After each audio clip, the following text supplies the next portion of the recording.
Olá, meu nome é Vitor Emergito Rosa, sou cardiologista do INCOR e nós vamos discutir o tema: qual a diferença entre estenose aórtica baixo fluxo, baixo gradiente e paradoxal? Então, em primeiro lugar, a gente tem que definir o que é estenose aórtica importante, tá? Então, essa definição tem dois grandes grupos. Primeiro, estenose aórtica de gradiente alto. É a estenose aórtica clássica, a gente está acostumado a ver no consultório. O paciente tem uma área valvar aórtica menor ou igual a 1 cm² e um gradiente médio maior que 40, estenose aórtica de gradiente alto, a clássica. E aí vem o grande subgrupo do baixo fluxo, baixo gradiente. São pacientes que têm uma área valvar aórtica de importante, que é menor ou igual a 1 cm², e um gradiente médio de moderada, menor do que 40 milímetros de mercúrio. Aí esses pacientes geralmente têm um volume ejetado baixo, que pode ser consequência de duas coisas. Ou de uma disfunção ventricular, então a estenose aórtica baixo fluxo, baixo gradiente de fração de ejeção reduzida, ou estenose aórtica baixo fluxo, baixo gradiente clássica, com fração de ejeção menor que 40, 50, depende da literatura, e estenose aórtica paradoxal, que é um problema de volume ejetado, o paradoxo de você ter uma fração de ejeção preservada, mas com um gradiente baixo. Por quê? Eu tenho uma cavidade pequena, eu ejeto pouco volume, e esse pouco volume gera um gradiente baixo. Então eu vou começar falando para vocês da estenose aórtica, fração de ejeção preservada ou a paradoxal. Os dois tipos são muito diferentes, então eles têm algoritmos diferentes. Então, estenose aórtica paradoxal, eu tenho 3 passos. Primeiro é reconhecer estenose aórtica paradoxal, que é o que a gente já viu, área valvar menor ou igual a 1, área valvar de importante, gradiente de moderado, menor do que 40, e uma fração de ejeção preservada. E eu vou para o segundo passo, que é avaliar erros de medida no gradiente ou na área valvar. Então vamos começar com erro de medida no gradiente transvalvar. Primeiro pode ser porque eu não consegui alinhar adequadamente, né, o feixe do Doppler no fluxo do jato, na direção do fluxo do jato. Isso talvez pode ser melhorado, esse erro pode ser melhorado se eu fizer várias janelas na avaliação ecocardiográfica. Mas isso quem tem que fazer é o ecocardiografista, não vai ser o clínico que está no consultório, né? Então a gente espera que o ecocardiografista tenha feito várias janelas ecocardiográficas para tentar tirar esse erro da frente. Um outro erro é avaliar a pós-carga. Talvez a pós-carga, a impedância válvula arterial, seja tão aumentada que eu estou subestimando o meu gradiente. Talvez se eu reduzisse a pressão sistólica desse paciente com medicação via oral ou durante o ecocardiograma com medicação EV, se eu reduzisse essa pós-carga, pode ser que o gradiente subisse e eu já vi que esse paciente tem uma estenose aórtica realmente importante de gradiente alto.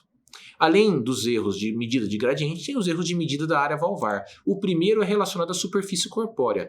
Extremos de superfície corpórea podem ter erro na medida da área valvar. Ou seja, talvez para essa paciente aqui, para Simone Bales, se eu colocar uma área valvar de 0,9, 1, talvez seja moderada, porque ela é muito pequenininha. Mas para o Shaquille O'Neal, se eu colocar talvez uma área valvar de 1,1, já seja importante, porque ele é muito grande. Então eu tenho que avaliar esse erro de extremos de superfície corpórea, indexando a área valvar pela superfície corpórea do paciente. Se for menor do que 0,6, menor ou igual a 0,6 cm² por metro quadrado, fala a favor de ser uma estenose aórtica importante. E o outro problema é da medida da área valvar. Porque a medida da área valvar pela equação de continuidade leva em consideração a área da via de saída do ventrículo esquerdo. Eu posso ter erros nessa medida. Por exemplo, a gente leva em consideração, a gente imagina que a via de saída seja redonda quando faz essa aferição. E em 1/3 dos casos ela pode ser elíptica, então eu vou subestimar a área valvar. Outro ponto é que às vezes o corte pode não ser o corte adequado, eu posso pegar e biselar a via de saída. Então também eu posso subestimar a área valvar, né? Em outras palavras, hiperestimar a área valvar. Outro ponto é onde eu vou medir a via de saída. Várias diretrizes pedem para medir em locais diferentes. Essa variabilidade também pode ser sujeita a um erro, né? Então se eu medir aqui, é diferente se eu medir aqui. Então eu vou ter uma variabilidade muito grande da área da via de saída. Isso pode levar a uma subestimação da via de saída e da área valvar. Então o erro da área valvar pode ser por uma medida ecocardiográfica também. E o ecocardiografista fazendo o exame tem que levar isso em consideração. Então, Primeiro passo é reconhecer, reconhecemos a estenose aórtica paradoxal. Segundo passo é avaliar erros de medida, nós avaliamos. E o terceiro passo é confirmar através da avaliação do volume ejetado, que tem que ser baixo, que é uma estenose aórtica de baixo fluxo, então o volume ejetado tem que ser baixo, menor que 35 ml por metro quadrado, e avaliar o score de cálcio valvar. Em relação ao volume ejetado, tem duas fórmulas para calculá-lo. Um leva em consideração o volume diastólico menos o volume sistólico pela superfície corpórea. Também posso ter erros na medida dos volumes. E a outra fórmula leva em consideração também a via de saída. Então, se eu tenho uma subestimação da via de saída, pode haver um erro na medida do volume ejetado. E, por fim, a avaliação do score de cálcio valvar, que é a martelada final, né? Para a gente definir que esse paciente tem ou não estenose aórtica importante. Então, pacientes que tem o score de cálcio elevado, já é demonstrado em alguns poucos trabalhos da literatura que isso tem a ver com desfecho, né, com sobrevida. Então, homens com score de cálcio maior que 2.000 e mulher com score de cálcio maior que 1.300 tem uma tendência a ter estenose aórtica importante. Mas também pode haver um erro na medida do score de cálcio. Score de cálcio também é examinador dependente. Veja esse caso. Um homem que está fazendo o score de cálcio para avaliar se a estenose aórtica é importante ou não. O score de cálcio vem de 2.000, opa, estenose aórtica é importante. Mas quando a gente vai avaliar adequadamente, na medida, sem contraste, foi incluído cálcio que era da coronária, do seio coronariano, certo? Essa calcificação não deveria ser medida. Se a gente põe um pouquinho de contraste e avalia melhor esse paciente, vendo a posição do cálcio, o score de cálcio verdadeiro seria moderado. Ou seja, o fato do score de cálcio, na maioria das vezes, ser feito sem contraste, pode fazer com que eu inclua áreas que não são da válvula, são da coronária, do seio coronariano, e isso vai levar a um erro de medida. Então, mais uma vez, o score de cálcio ele também é examinador dependente, igual o ecocardiograma. Outro ponto que é discutido, já tem 3 trabalhos na literatura sobre isso, muito pouco ainda, mas faz a gente levantar, né, essa dúvida, é sobre a densidade, tá, do cálcio. A mesma quantidade de cálcio em tamanhos de válvula diferentes levam a repercussões diferentes. Então a gente sempre tem que avaliar também a densidade, que é o score de cálcio sobre a área do anel. E o score de cálcio pode estar errado, o paciente pode parecer que tem o score de cálcio muito alto, mas o anel é grande, então a densidade é baixa. Isso faz com que a gente erre na aferição da gravidade anatômica. Então, 2 pontos, né? Qual cálcio eu tenho que incluir e a densidade. Será que o mesmo cálcio para essas 2 válvulas tem a mesma repercussão? Obviamente não. Então, é mais um tópico para se pensar de possíveis erros do score de cálcio. Então, no paciente com estenose aórtica paradoxal, eu tenho que avaliar erros de medida, volume ejetado e o score de cálcio para poder definir que tem estenose aórtica importante ou não. Agora a gente vai falar um pouquinho da estenose aórtica clássica, com fração de ejeção reduzida. Então aqui é um problema de bomba. Eu tenho 2 possibilidades, tá? A primeira, o meu paciente tem estenose aórtica importante, sintomático. Por algum motivo ele não foi submetido à intervenção. Então ele começou a dilatar, ter disfunção ventricular. Chegou um momento que a disfunção é tamanha que ele não consegue gerar um gradiente. Então ele tem uma estenose aórtica estágio D2, que é uma estenose aórtica verdadeiramente importante. Por outro lado, eu posso ter um paciente com estenose aórtica moderada e uma disfunção sistólica por outro motivo, sei lá, uma cardiopatia isquêmica. Então a disfunção que ele tem por causa da cardiopatia isquêmica é tamanha que ele não tem força para abrir a válvula. Então, na verdade, ele tem uma estenose aórtica moderada, certo? Que a gente chama de pseudo-importante. Se eu desse alguma medicação que aumentasse a contratilidade, essa área valvar que é 1, por exemplo, ela iria para 1,4 e eu veria que realmente esse paciente tem uma estenose aórtica moderada. Então essa medicação que a gente fala é a dobutamina. O principal exame na avaliação desse paciente é o ecocardiograma de estresse com dobutamina.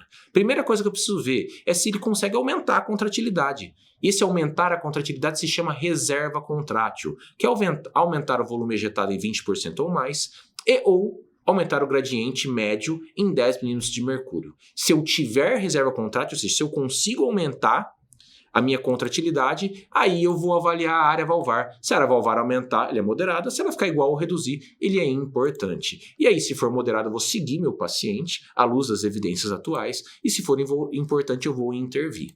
Só lembrando que nesse teste a gente aceita uma variabilidade de 0,2 cm² como variabilidade intraobservador. Ou seja, se eu tenho uma área que é de 1 e vai para 1,2, é como se não tivesse variado. Então, é uma estenose aórtica importante. Se ela for agora de 1 para 1,3, opa, passou o 0,2. Então, uma estenose aórtica que é moderada.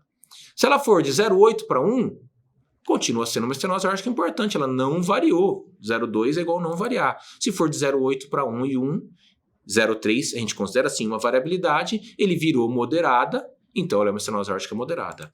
Agora, se variar de 0,6 para 1, teve variação? Sim, foi mais que 0,2, mas ela continua menor ou igual a 1, então uma estenose aórtica importante.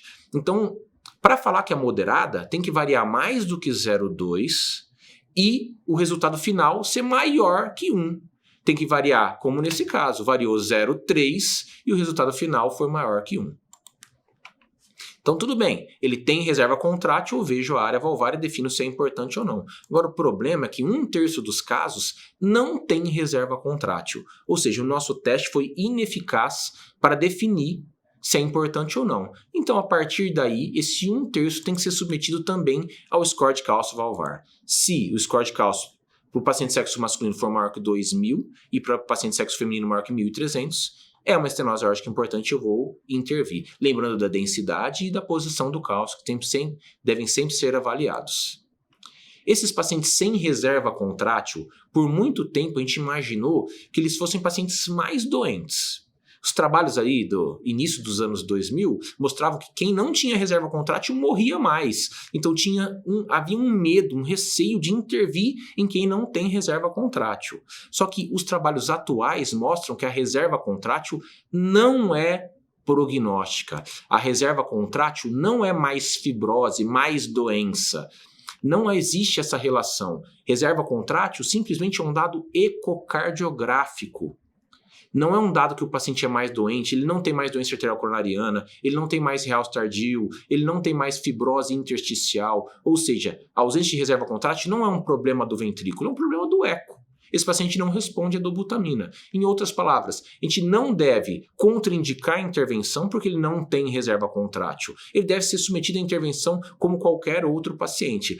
A ausência de reserva contrátil só me atrapalha na definição da gravidade anatômica e eu tenho que fazer o score de cálcio. Então, não devemos contraindicar a intervenção para o nosso paciente que não tem reserva, porque a ausência de reserva não é um ventrículo mais doente.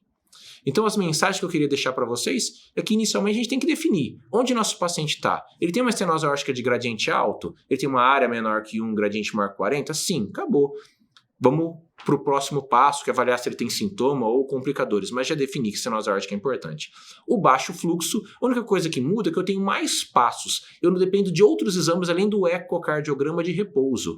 Então, se eu tenho um baixo fluxo, que é uma área igual ou menor que 1, e um gradiente menor que 40, o gradiente de moderado é a área de importante, eu vejo a fração de ejeção.